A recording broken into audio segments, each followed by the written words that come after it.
கருணாநிதி குடும்பத்திற்கு சேவை செய்து அமைச்சர் பதவியை பெற்றவர் டிஆர்பி ராஜா என்று சட்டப்பேரவை எதிர்க்கட்சி துணைத் தலைவர் ஆர்பி உதயகுமார் கடுமையாக விமர்சித்துள்ளார்.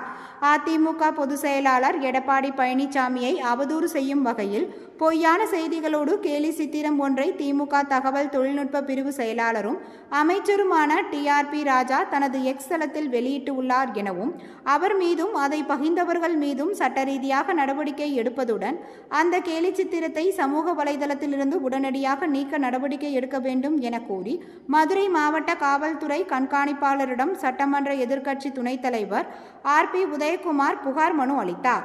பின்னர் செய்தியாளர்களுக்கு பேட்டியளித்த அவர், கீழடி அகழ்வாராய்ச்சி பணிக்கு முதலில் நிதி ஒதுக்கீடு செய்தவர் முன்னாள் முதலமைச்சர் பழனிசாமி எனவும், இது பற்றி தெரிந்து கொள்ளாமல் அவரை பற்றி கேலி சித்திரம் வெளியிட்டிருப்பது கண்டனத்திற்குரியது என்றும் கூறினார். மக்கள் சேவை என்னவென்று தெரியாத சாராய ஆலை அதிபர் டிஆர்பி ராஜா கருணாநிதி குடும்பத்திற்கு சேவை செய்து அமைச்சர் பதவி பெற்றவர் என்றும், சேது சமுத்திர திட்டம் என்ற பெயரில் கடலிலேயே மண்ணை அள்ளி கடலிலேயே போட்டு கோடி கோடியாக பணம் சம்பாதித்தவர் என்றும் அவர் விமர்சித்துள்ளார். அமைச்சர் ராஜா நிர்வாகத்துக்கு வரும் திமுக ஐடி விங் மீது சட்டப்படி காவல்துறை நடவடிக்கை எடுக்க வேண்டும் என அவர் கேட்டுக்கொண்டார்.